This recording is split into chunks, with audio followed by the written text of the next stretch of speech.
Hi everybody, मैं Hansraj unique commerce tutorial से। आज आप लोग के लिए मैं एक वीडियो बनाने जा रहा हूँ। वो वीडियो जो है आपको एनटीआई, नॉन ट्रेडिंग इंस्टीट्यूशन या non profit organisation, NPO, non profit organisation से रिलेटेड है। जैसे कि हम लोग जानते हैं कि ऑर्गेनाइजेशन जो होते हैं वो दो भागों में उसको बांटते हैं। हम लोग कोई भी ऑर्गेनाइजेशंस जो हैं उसको दो पार्ट में ऐसे हम लोग डिवाइड करेंगे। जैसे देखेंगे ध्यान से,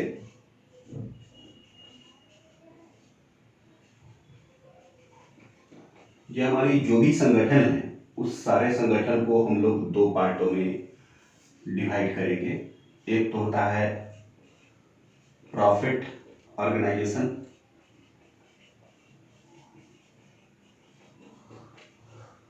और एक दूसरा जो है नॉन प्रॉफिट ऑर्गेनाइजेशन।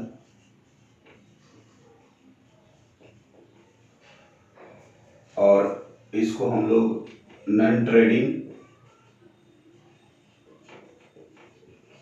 इंस्टीट्यूशंस के नाम से भी जानते हैं। तो आज जो हम लोग पहले इन ऑर्गेनाइजेशन के बारे में समझेंगे कि हमारे पास जो दो ऑर्गेनाइजेशन है, प्रॉफिट ऑर्गेनाइजेशन और नॉन प्रॉफिट ऑर्गेनाइजेशन। पहले हम समझेंगे कि प्रॉफिट ऑर्गेनाइजेशन साफ है कि स्पष्ट है कि वो प्रॉफिट के लिए एक ऐसी संस्था है, the organisation which is establish for the motive of earning profit. वैसी संस्थाएं जिनकी स्थापना जो है वो लाभ के लिए किया जाता है। और दूसरी जो है नॉन प्रॉफिट ऑर्गेनाइजेशन और नॉन ट्रेडिंग इंस्टीट्यूशंस, जो कि ऐसी organisation, those organisation which is establish for the non profit organisations means it is establish not for the profit, it's only one study for the corporate their societies. तो ऐसी संस्थाएं जो आपकी जो लाभ के लिए नहीं इस्टेब्लिश होकर के, प्रॉफिट के लिए नहीं इस्टेब्लिश होकर के जो है वो आपकी समाज के हर वर्ग के स्तरों को लोग को कोऑपरेट करने के लिए जो संस्थाएं का इस्टेब्लिशमेंट किया जाता है, वो इस्टेब्लिश जो संस्थाएं होती है वो समाज की डिफरेंट लेवल्स के जो सिम्टम है उसमें उसको मदद करते हैं। तो आज हम लोग जो पढ़ेंगे तो ऐसे नॉन प्रॉफिट ऑर्गेनाइजेशन है जिसके बारे में हम लोग पढ़ेंगे। ऐसे संस्थाएं जो प्रॉफिट ऑर्गेनाइजेशन है वो खास करके जो है वो क्या बनाती है, तो ट्रेडिंग बनाती है, पीएल बनाती है और क्या बनाती है, वो बैलेंस शीट बनाती है। तो ये ट्रेडिंग अकाउंट बनाती है, प्रॉफिट एंड लॉस अकाउंट बनाती है और क्या बनाती है, बैलेंस शीट बनाती है। बट ये नॉन प्रॉफिट ऑर्गेनाइजेशन जो है वो क्या बनाती है, ये सबसे पहले क्या बनाती है, और रिसिप्ट बनाती है, रिसिप्ट एंड क्या बनाती है, पेमेंट अकाउंट बनाती है, पेमेंट अकाउंट बनाती है। दूसरा चीज है कि इनकम एंड एक्सपेंडिचर अकाउंट बनाती है। और तीसरी ये है जो बैलेंस शीट बनाती है। ये बैलेंस शीट दो पार्ट में ये बनाती है। एक तो ओपनिंग बैलेंस शीट जिसको हम लोग बोलते हैं ओपनिंग बैलेंस शीट, और इसको कैपिटल फंड के नाम से भी हम लोग जानते हैं, कैपिटल फंड। और एक जो क्लोजिंग बैलेंस शीट है वो बनाती है ये संस्थाएं जो है वो। तो आज खास तौर पे हम लोग जो है जो आज हम लोग पढ़ेंगे वो नॉन प्रॉफिट ऑर्गेनाइजेशन और नॉन ट्रेडिंग इंस्टीट्यूशंस के बारे में पढ़ेंगे। ये खास करके ये टॉपिक है आपको 12th क्लासेस के लिए इम्पोर्टेंस है। पहला चैप्टर है 12th क्लासेस के लिए। और जो है अगर जो है ऑनर्स वगैरह, ग्रेजुएशन वगैरह में भी इसकी पढ़ाई होती है, अदर सारे कॉम्पिटिटिव जो कमर्शियल फील्ड्स के हैं उसमें भी इस चैप्टर का पढ़ाई होती है। तो ये इस वीडियो को खास करके जो है आप अंत तक देखने का कोशिश करेंगे। और ये वीडियो अगर आपको अच्छा लगेगा तो जरूर इसको सब्सक्राइब करेंगे, लाइक करेंगे, ताकि अगला वीडियो आपको ऐसे ही मिलते रहें। तो चलेंगे हम लोग आज जो फुल डिस्कशन इसके बारे में हम लोग करने जा रहे हैं, जो नॉन प्रॉफिट ऑर्गेनाइजेशंस के बारे में।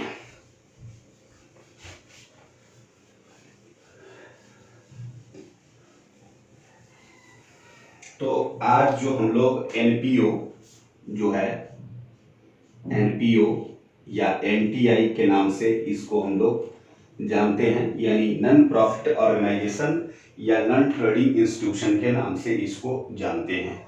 और ये ऐसी संस्थाएं, those organisation which is establish for the not earning motive of the profit, और it's only one establish for the corporate of their societies. इसकी स्थापना जो है, ऐसे जो ऑर्गेनाइजेशन होती है उसकी जो एस्टैब्लिशमेंट होती है, वो एस्टैब्लिशमेंट खास करके किस चीज़ के लिए होती है, तो आपकी प्रॉफिट कमाने के लिए नहीं होती है। जो समाज के हर क्षेत्र के लोग होते हैं उनको मदद करने, फॉर एग्जाम्पल्स के तौर पर देखेंगे कि आप बात करेंगे कि स्कूल कॉलेजेस वगैरह की बात करेंगे, तो जो बहुत सारे प्राइवेट स्कूल जो है वो प्रॉफिट कमाने के लिए करती है, जो है जैसे गवर्नमेंट स्कूल है, बहुत सारे गवर्नमेंट स्कूल्स है जो कि आपको समाज के उन वर्गों के लिए जिनके बच्चे गरीब है या कुछ भी है, उसको पढ़ने में थोड़ा सा इकोनॉमिकल परेशानी होती है, तो वैसे बच्चों के लिए जो है सरकार ने क्या है कि आपको वो स्कूल खोल रखे हैं और बच्चे वहाँ जाकर क्या करते हैं, शिक्षित होते हैं।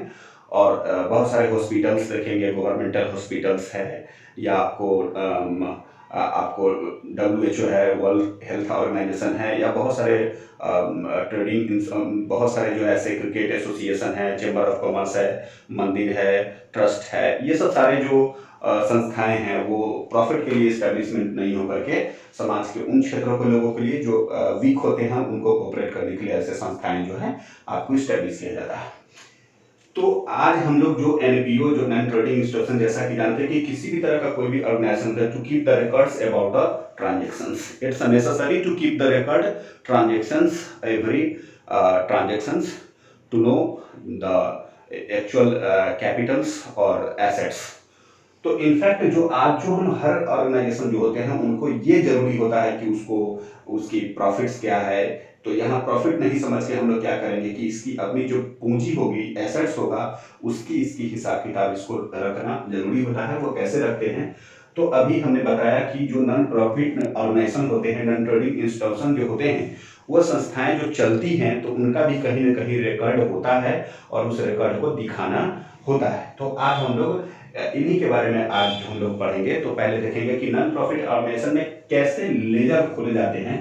तो ये जो लेजर्स है, इसमें जो एक तो रिसीव पेमेंट पहला जो होता है, रिसिप्ट एंड क्या होता है, पेमेंट अकाउंट खोला जाता है।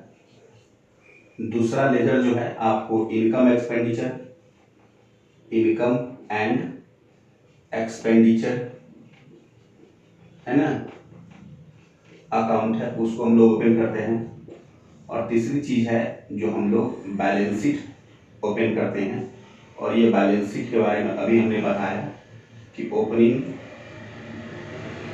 बैलेंस शीट, और इसको कैपिटल है ना, फंड के नाम से भी जानते हैं। और एक आपकी जो आपकी क्लोजिंग बैलेंस शीट है, इसको हम लोग क्या करते हैं कि बनाते हैं। तो ये जो हमारा रिसीव पेमेंट रहा वो हम लोग पहला मेरा लेजर हो गया। दूसरा जो इनकम एक्सपेंडिचर हो गया, ये दूसरी चीज हो गई, दूसरी लेजर हो गई। और ये बैलेंस शीट जो मेरा थर्ड पोजीशन बनेगा, और ओपनिंग कैपिटल, और ये जो आपकी हो गई बैलेंस हो गई। तो एक तो ये जो सारे चीजें हुआ लेजर से रिलेटेड हुआ। और नेक्स्ट जो है लेजर जो हमारा जो बनता है, ये सारे लेजर इसमें बनते हैं। लेकिन इस चैप्टर में बहुत सारे ऐसे कैलकुलेशंस है जिसके बारे में हम लोग कैलकुलेशंस के बारे में पहले जो है इजीली तौर पे हम लोग समझने का कोशिश करेंगे, जो कैसे उन सारे कैलकुलेशंस को किया जाता है। तो सबसे पहले जो हम लोग चलते हैं, आज जो आपको हम बताएंगे कि रिसीव पेमेंट पढ़ने से पहले, इनकम एक्सपेंडिचर पढ़ने से पहले जो बैलेंस शीट है या जो closing balance sheet, opening balance sheet पढ़ने से पहले हम लोग कुछ इसके जो इम्पोर्टेंट कैलकुलेशंस है और जो फंडामेंटल इसके जो कैलकुलेशंस है, उस कैलकुलेशंस के बारे में पहले हम लोग क्या करेंगे, पढ़ेंगे। उसके बाद then after we should have to go inside of the to preparation of about the ledgers like a receive payment or income expenditure or balance sheet. So first of all we have to go inside of the most important calculations which is related to the non-profit organization और non-trading institutions जो हमारे हैं, उसके बारे में हम लोग क्या करेंगे, पढ़ेंगे। तो चलिए हम लोग देखते हैं कि क्या क्या कैलकुलेशंस इसमें होते हैं। तो कैलकुलेशन, मोस्ट इंपॉर्टेंट कैलकुलेशंस जो आपकी जो है इस चैप्टर में मोस्ट इंपॉर्टेंट कैलकुलेशन है ना, ये जो है वो क्या क्या है। सबसे पहला कैलकुलेशन है आपकी कैलकुलेशन ऑफ फंड। एक नंबर में हम लोग कैलकुलेशन ऑफ क्या होगा, फंड। ये हम लोग फंड का कैलकुलेशन करेंगे। दूसरी कैलकुलेशन जो है हम लोग का कैलकुलेशन ऑफ मटेरियल कंज्यूम, जो कंज्यूम का कैलकुलेशन करेंगे। तीसरा कैलकुलेशन होगा कैलकुलेशन ऑफ सब्सक्रिप्शन, जो छोटी मोटी जो सब्सक्रिप्शंस होते हैं उसके बारे में कैलकुलेशन करेंगे। तो ये पहले बेसिकली जो है, जो हमारे पास जो आपकी जो कैलकुलेशन ऑफ फंड है, कैलकुलेशन ऑफ मटेरियल कंज्यूम है या कैलकुलेशन ऑफ सब्सक्रिप्शन है, उसके बारे में पहले हम लोग समझेंगे। आखिर ये फंड होता क्या है, मटेरियल कंज्यूम होता क्या है, सब्सक्रिप्शन क्या होता है। जैसा कि हम लोग जानते हैं कि किसी भी organisation, either the organisation is related to profit organisation, non profit organisation, किसी भी तरह की ऑर्गेनाइजेशन हो, उसको चलाने के लिए आपके पास रिसोर्सेज होना चाहिए, कैपिटल्स होना चाहिए। तो वैसे ऑर्गेनाइजेशन जहाँ पे कोई भी कैपिटल का इन्वेस्टमेंट किसी पार्टिकुलर्स व्यक्ति के द्वारा नहीं किया जाता है, इसमें जो है कि जो सपोज करो कि जो फंड होता है, वो फंड क्या होता है पहले तो उस फंड में हम लोग क्या करते हैं कि जमा करते हैं, जिससे कि इस ऑर्गेनाइजेशन को चलाया जाता है। तो ये फंड का कैलकुलेशन हम लोग करेंगे। उसके बाद कैलकुलेशन ऑफ मटेरियल कंज्यूम है, उसको कैलकुलेशन करेंगे। और कैलकुलेशन ऑफ क्या है, सब्सक्रिप्शंस है, उसके बारे में हम लोग कैलकुलेशंस करेंगे। और कुछ जो इसकी जो फंडामेंटल्स जो है, जो जैसा कि हमने बताया कि जो इसमें कुछ डिफिनीशंस वगैरह हैं, उसको भी हम लोग थोड़ा सा ध्यान रखेंगे 4th नंबर में। जैसे रिसिप्ट की बात करेंगे हम लोग। ये जो रिसिप्ट होता है, वो रिसिप्ट कितने तरह का होगा उसको हम लोग समझेंगे। जैसे कि एक कैपिटल रिसिप्ट होता है, कैपिटल रिसिप्ट होता है, और एक रेवेन्यू रिसिप्ट होता है, रेवेन्यू रिसिप्ट होता है। ठीक उसी तरह से आपकी जो पेमेंट्स होगी, 5th में जो हम लोग पेमेंट की बात करेंगे, तो ये जो पेमेंट होंगे वो पेमेंट भी आपकी 2 तरह की होगी। एक कैपिटल पेमेंट होगा, कैपिटल पेमेंट होगा, इस पेमेंट के बारे में हम लोग बात करेंगे। और एक क्या होगा, रेवेन्यू पेमेंट होगा, रेवेन्यू पेमेंट होगा, इसके बारे में हम लोग बात करेंगे, चर्चा करेंगे हम लोग। तो खास करके पहले जो है इतने सारे जो टॉपिक्स है, उस टॉपिक्स के बारे में हम लोग डिस्कशन करेंगे, उसके बाद हम लोग आगे के टॉपिक पे डिस्कशन करेंगे। तो आज जो पहला टॉपिक है कैलकुलेशन ऑफ फंड का, कैलकुलेशन कैसे करेंगे। तो कोई भी फंड, जैसे मान लो कि टूर्नामेंट फंड की बात हम लोग करते हैं कि अगर कहीं टूर्नामेंट अगर हो रही है, तो वो टूर्नामेंट फंड के बारे में हम लोग बात करेंगे कि टूर्नामेंट फंड का कैलकुलेशन कैसे करेंगे। तो सबसे पहले हम लोग चलते हैं कि जो हमारी जो कैलकुलेशन ऑफ फंड है वो कैसे करेंगे। तो कैलकुलेशन ऑफ फंड करने के लिए जो हमारा जो तरीका होता है, उस तरीका पे हम लोग खास करके जो चलेंगे, वो जो फंड है उस फंड को हम लोग कैसे बनाएंगे। जैसे कोई भी फंड हो सकता है, जैसे सपोज हम लोग करते हैं कि एक टूर्नामेंट फंड, टूर्नामेंट का आयोजन किया जाता है, क्रिकेट टूर्नामेंट का आयोजन किया जाता है। तो टूर्नामेंट फंड के लिए हम लोग कैलकुलेशन ऑफ क्या करेंगे, टूर्नामेंट फंड क्या करेंगे, कैलकुलेशन ऑफ टूर्नामेंट फंड की बात करेंगे हम लोग। तो सबसे पहले टूर्नामेंट फंड की बात करेंगे, तो यहां पर लिखेंगे फंड रिसिप्ट। क्या लिखेंगे, फंड रिसिप्ट ड्यूरिंग ईयर। जो भी इस फंड में आपको इस रिसिप्ट होगा उसको लिखेंगे। उसके बाद इसमें ऐड करेंगे। ऐड कहाँ क्या करेंगे, कोई भी फंड अगर आज से रिसिप्ट होने वाला है, जैसे sale of ticket, sale of ticket, ये टिकट बेचने से जो भी पैसे आएंगे, मतलब फंड में देखना है कि कहां कहां से पैसे आ रहे हैं और कैसे पैसे फंड से जा रहे हैं। तो सेल ऑफ टिकट से हो सकता है, और जैसे और भी कहीं से पैसे आने वाले होंगे उसको हम लोग ऐड करेंगे और लेस में डालेंगे एक्सपेंसेज ऑन फंड। क्योंकि हम लोग कुछ भी आयोजन करेंगे तो एक्सपेंसेस को घटा देंगे और ये मेरा क्या निकल जाएगा, टोटल टूर्नामेंट फंड निकल जाएगा। क्या निकल जाएगा, टोटल टूर्नामेंट आपकी फंड आपको मिल जाएगी। जैसा कि हम लोग जानते हैं कि कोई भी फंड जो होता है वो कहाँ जाता है, तो बैलेंस शीट के कहाँ जाता है, balance sheet of liability side. तो कोई भी फंड निकाल के हम लोग क्या करेंगे, ट्रीटमेंट करेंगे, तो वो कहाँ चला जाएगा, बैलेंस शीट के कहाँ जाएगा, लायबिलिटी साइड में जाएगा। तो ये आपका टूर्नामेंट फंड या किसी भी तरह की फंड को याद रखेंगे, उस फंड से जितने सारे बेनिफिट होने वाले रहेंगे ऐड करेंगे, और उस फंड से रिलेटेड जो भी एक्सपेंसेस आपके होने वाले रहेंगे उसको क्या करेंगे, हम लोग लेस करेंगे। आगे चलते हैं हम, जो नेक्स्ट टॉपिक है जो अपना, उस टॉपिक को हम लोग क्या करेंगे कि थोड़ा सा बढ़ेंगे और देखेंगे क्या कि जो नेक्स्ट जो टॉपिक था वो था कैलकुलेशन ऑफ मटेरियल कंज्यूम। क्या था, कैलकुलेशन ऑफ मटेरियल कंज्यूम। देखते हैं कि जो भी ऑर्गेनाइजेशन हम लोग जो हम लोग चला रहे हैं उसमें बहुत सारे जो मटेरियल्स उसको कितना कंज्यूम कर पाए, मतलब खपत कर पाए।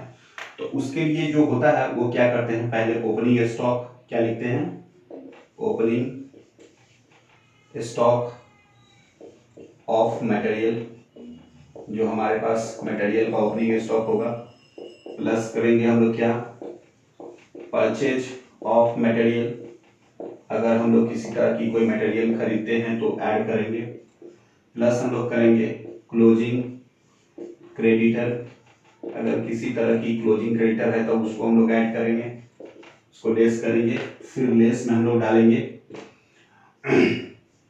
क्लोजिंग स्टॉक ऑफ मटेरियल, है ना, जो मटेरियल क्लोजिंग स्टॉक है उसको डालेंगे, फिर हम लोग लेस में करेंगे आपकी सेल ऑफ मटेरियल, अगर कोई मटेरियल हम लोग बेच देते हैं तो उसको हम लोग करेंगे, फिर लेस करेंगे ओपनिंग क्रेडिटर, ओपनिंग, है ना, अगर आपके पास ओपनिंग अगर क्रेडिटर होती है तो उसको हम लेस करेंगे, और उसको लेस करके टोटल यहाँ मेरा क्या निकल जाएगा, तो मटेरियल कंज्यूम निकल जाएगा। क्या निकलेगा, ये मटेरियल कंज्यूम जो है उसको कहाँ इंडिकेट करेंगे, तो इनकम एक्सपेंडिचर में कहाँ दिखाएंगे, इनकम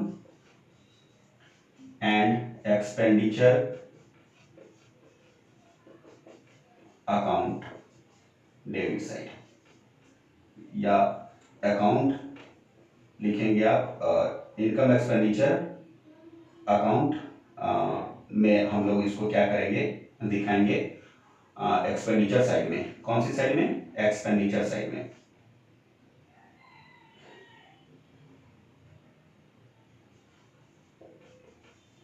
एक्सपेंडिचर साइड में हम लोग इसको निकाल के हम लोग दिखाएंगे।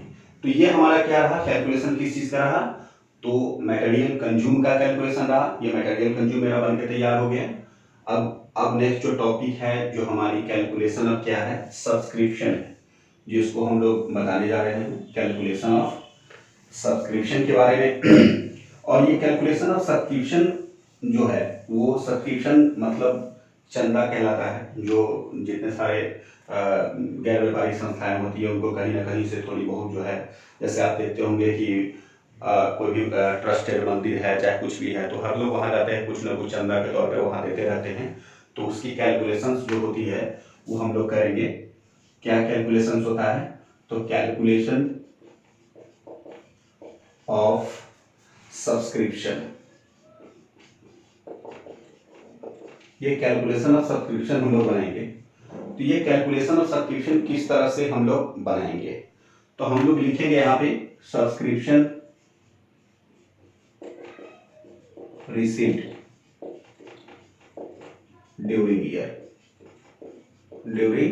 ईयर, उस साल में आपका सब्सक्रिप्शन कितना मिला है, ऐड करेंगे current year outstanding,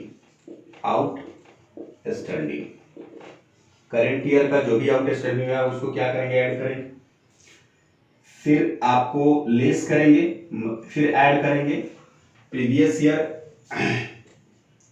current year outstanding plus हम लोग क्या करेंगे कि लेस में हम लोग डालेंगे प्रीवियस ईयर, है ना, आउटस्टैंडिंग जो प्रीवियस ईयर का आउटस्टैंडिंग होगा उसको हम लोग क्या करेंगे, लेस में डालेंगे।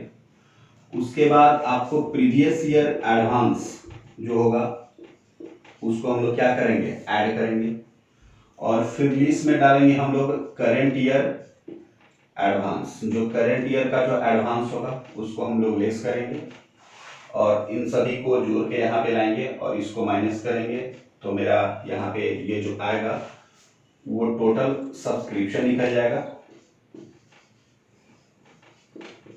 टोटल सब्सक्रिप्शन निकलेगा जो यहाँ पे बताएगा।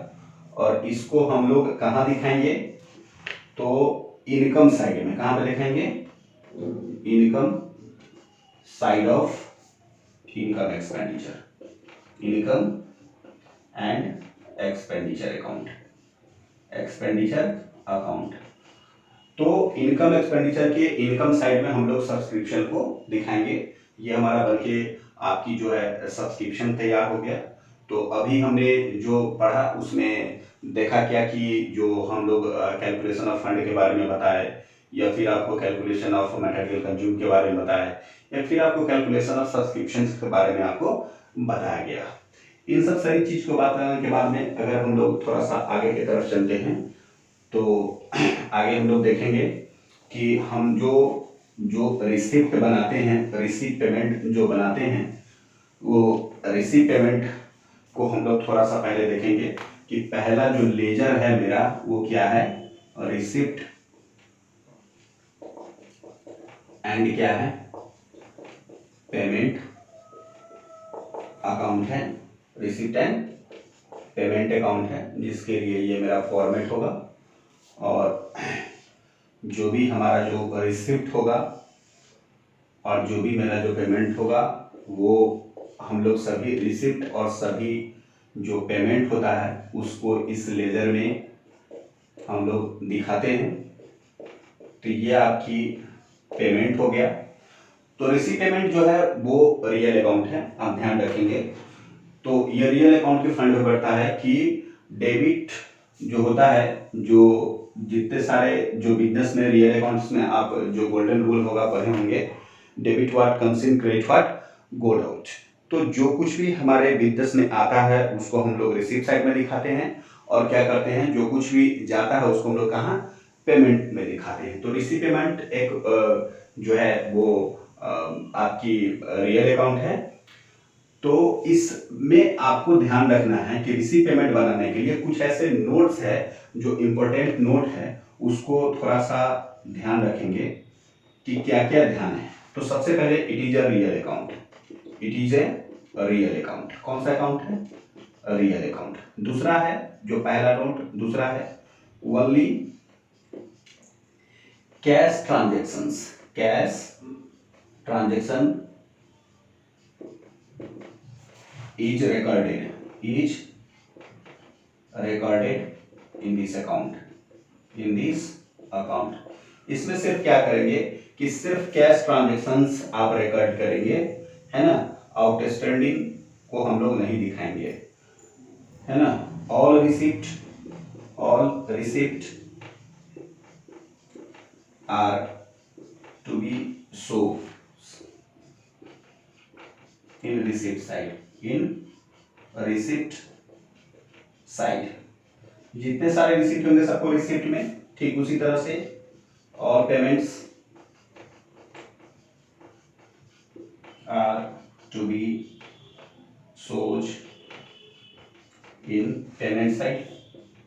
कहाँ दिखाएंगे हम लोग इसको, जितने सारे पेमेंट होंगे सब पेमेंट को लिखेंगे हम लोग। और कोई भी नो एनी आउटस्टैंडिंग जो होगा, किसी भी तरह का आउटस्टैंडिंग बकाया वगैरह होगा, इसमें हम लोग नहीं दिखाते हैं। सिर्फ इसमें यह कैश अकाउंट की तरह है, सिर्फ कैश जो भी आएगा इधर और जाएगा इधर, कोई भी बकाया उधार की काम इसमें हम लोग नहीं करेंगे। तो सबसे पहले रिसिप्ट बनाने के लिए हम लोग को ध्यान रखना है कि ओपनिंग बैलेंस डालना है। क्या डालना है? Opening balance. ये ओपनिंग बैलेंस में क्या हो सकता है आपके पास? कैश या बैंक, कुछ भी हो सकता है। आप आराम से उसको कैश बैंक को डाल के यहाँ करेंगे और यहाँ पे लिखिएगा कैपिटल रिसिप्ट। क्या होगा? अभी हमने चर्चा किया कि ये कैपिटल रिसिप्ट और दूसरा होगा आपको रेवेन्यू रिसिप्ट। रेवेन्यू रिसिप्ट होगा, ये रेवेन्यू रिसिप्ट को हम लोग दिखाएंगे। इधर ब्लॉक हम लोग करेंगे, इधर आपकी कैपिटल पेमेंट होगा, कैपिटल पेमेंट होगा, इसको हम लोग दिखाएंगे और रेवेन्यू पेमेंट होगा, रेवेन्यू पेमेंट आपकी होगी जिसको हम लोग दिखाएंगे यहाँ पे और इसको ब्लॉक करेंगे तो इधर आपको बैलेंस शीट आपकी गिरेगी। ये बैलेंस रेडी होगी आपकी, जो कैश का बैलेंसिंग फिगर आपको गिरेगा। तो ये मेरा क्या हो गया? रिसीव पेमेंट हो गया। रिसीव पेमेंट जो होता है, अगर डिफिनेशंस अगर देखेंगे कि receive payment account is a real account, है ना।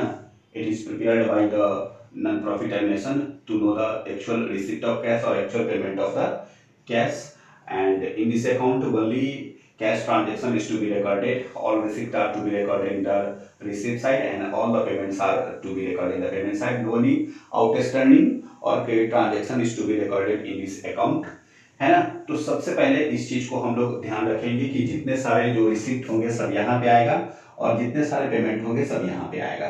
तो इसमें दो चीजें जो है आपको समझना है, जिसमें एक कैपिटल रिसिप्ट की बात हुई और एक रेवेन्यू रिसिप्ट की बात हुई, एक कैपिटल पेमेंट की बात हुई और एक रेवेन्यू पेमेंट की बात हुई। तो देखेंगे किसी भी ऑर्गेनाइजेशंस में जो कैपिटल रिसिप्ट बोले तो वन टाइम में, जैसे कि एक लॉन्ग टर्म में, जैसे फाइनेंशियल ईयर में जैसे एक बार आपको अगर कुछ मिल जाता है तो वो कैपिटल रिसिप्ट कहलाता है। रेवेन्यू रिसिप्ट जो सालों भर कुछ न कुछ आपको मिलते रहता है। कैपिटल पेमेंट जैसे परचेज ऑफ फिक्स एसेट्स, कोई भी फिक्स एसेट्स हम लोग करते थे एक टाइम में करते, जैसे परचेज ऑफ फर्नीचर दिया हुआ है, that is called the capital payment. और ये आपकी रेवेन्यू पेमेंट का मतलब जो खर्च होते हैं वो खर्च, जैसे सैलरी है, रेंट है, वेजेज है, इंटरेस्ट है वगैरह जो भी है वो रेवेन्यू पेमेंट कहलाते हैं। तो दोनों तरह का जो कैपिटल जो पेमेंट होगा वो भी यहाँ देखा जाएगा, रेवेन्यू पेमेंट होगा उसको भी हम लोग दिखाएंगे और जो ओपनिंग बैलेंस कैश बैंक होगा उसको हम लोग दिखाएंगे। कैपिटल रिसिप्ट में आपको यहाँ पे जैसे कोई फंड वगैरह आ गया, रेवेन्यू रिसिप्ट में जैसे किसी भी तरह का जैसे रूम रेंट है, किसी भी तरह की रिसिप्ट हो रही है तो वो कहाँ जाएगा? रेवेन्यू रिसिप्ट में आ जाएगा। तो खास तौर पे आपको देखना है कि रेवेन्यू रिसिप्ट और कैपिटल रिसिप्ट के बारे में जो सीधा दिमाग में हमको रखना है, इंटैक्ट करना है कि भाई जो कैपिटल रिसिप्ट होते हैं वो साल में एक बार और रेवेन्यू रिसिप्ट होता है जो सेवरल टाइम हमेशा आपको दिन मिलते रहता है पूरे साल तक। उसी तरह से जो कैपिटल पेमेंट होता है जो वन टाइम में जो फिक्स एसेट्स हम लोग खरीदते हैं उसके लिए होता है, और रेवेन्यू पेमेंट जो मूवमेंट करने के लिए, जो व्यवसाय को चलाने के लिए, कोई भी ऑर्गेनाइजेशन चलाने के लिए जो भी खर्च होता है, एक्सपेंडिचर होता है, उसको हम लोग दिखाते हैं। तो आज हम लोग इस वीडियो को यहीं पे ख़त्म करेंगे और जो नेक्स्ट इसका वीडियो जाएगा, क्योंकि इसके आगे वाला जो वीडियो होगा उसको हम फिर आगे बताएंगे। और जो आज हमने जो आपको बताया कि नॉन प्रॉफिट ऑर्गेनाइजेशन होता क्या है, इसमें जो कैलकुलेशन था जिसमें हम आपको कैलकुलेशन ऑफ फंड है या कैलकुलेशन ऑफ मटेरियल कंज्यूम है या फिर कैलकुलेशन ऑफ सब्सक्रिप्शन के बारे में मैंने बताया। उसके बाद आपको रिसीव पेमेंट के बारे में बनाने का तरीका बताया, जो क्या क्या किया जाता है। इतने सारे तक ये इस वीडियो में हम लोग रखेंगे और नेक्स्ट वीडियो जो हम लोग लाएंगे उसमें आपको इनकम एक्सपेंडिचर कैसे बनाया जाता है, कैपिटल फंड हम लोग कैसे बनाते हैं, क्लोजिंग बैलेंस शीट कैसे बनाते हैं और कुछ इसके जो ट्रांजैक्शंस होते हैं जो टिपिकल होते हैं उसको कैसे हम लोग रिकॉर्ड करेंगे उसके बारे में।